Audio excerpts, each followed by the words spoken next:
Well, I'm back, and I'm driving right now to kind of an important event.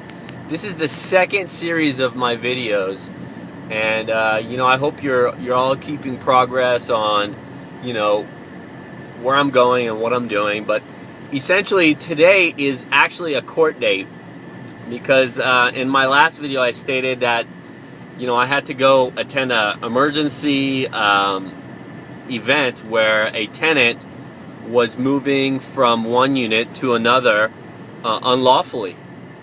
She got a judgment against her on one unit and decided to move to another unit and occupy that unit. So this video I'm going to talk to you about what's going on today and kind of the turn in events and how things are transpiring. So I want to first start by thanking you for listening to my videos and giving me the opportunity of educating you all about the landlord-tenant laws in the state of California.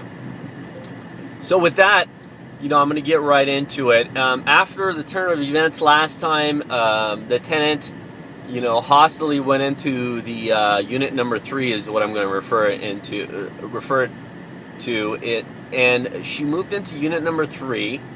And the Riverside County Police or the Riverside City Police Department allowed her to do that because she had an old lease agreement. Because before I moved her, she leased that unit, and then I moved her to another unit because she complained of plumbing leaks and water leaks. So, then she wouldn't sign a lease agreement with me in the new apartment and stop paying rent.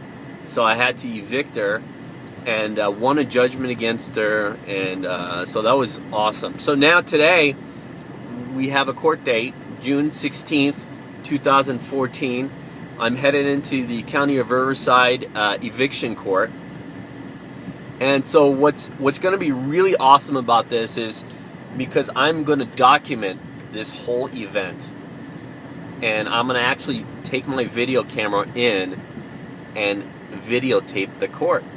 Actually, I can't videotape inside the court because they won't allow me without prior written approval. But I'm going to video record as much as I can leading up to what the system entails in California.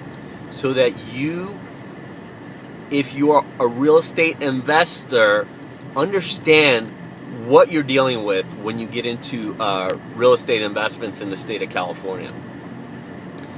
So with that, so we have a court date today, and what I did is I filed what's called a forceful, unlawful detainer in the state of California. And so what that is when somebody takes possession of something that's yours, that they had no right to be in or no right to attend or occupy, you as a owner or a landowner can file what's called a forceful detainer. And so what I want to do is I spent thousands of dollars doing this.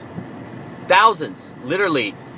And what's important about this is I'm laughing about it, after I spent thousands of dollars on attorney fees.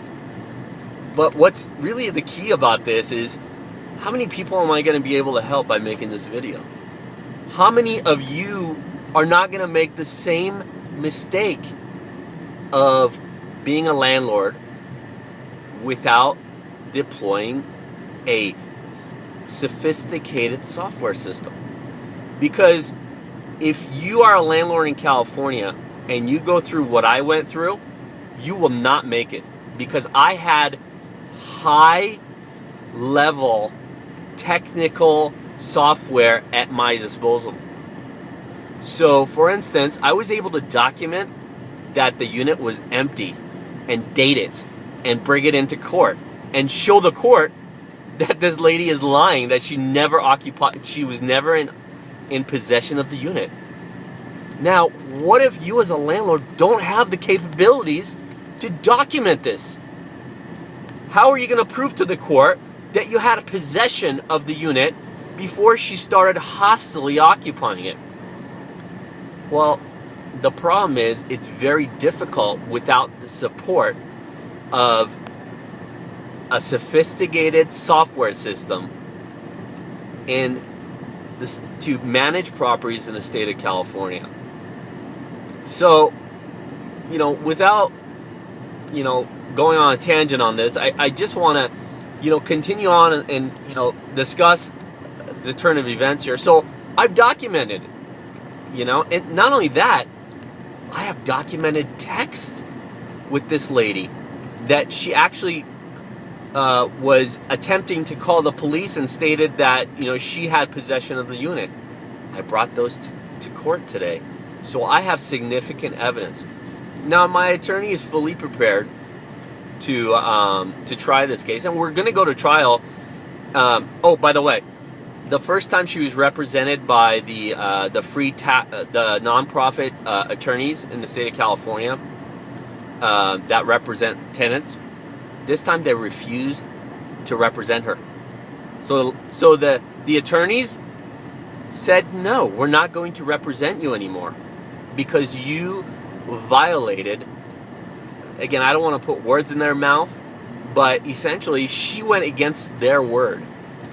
So they came out and called my attorney and said, we're not going to represent her. So she's going to be representing herself in court. So this is my second video, and I don't want to make it too long because, every one of these videos I want it to make the full impact, and I want to keep your attention. So we're at about 6-7 minutes right now, and so I just want to keep it at that. And I'm going to follow up with you shortly on our third video, which is actually going to document the whole process and go into detail on, the court procedures and, what you're going to be seeing in the state of California, you as a landlord. So I thank you again for giving me the opportunity to educate you. I am Ali Roshan Zamir, MBA. My office is in Newport Beach, California. I conduct business in Riverside County, Orange County, and parts of San Diego County.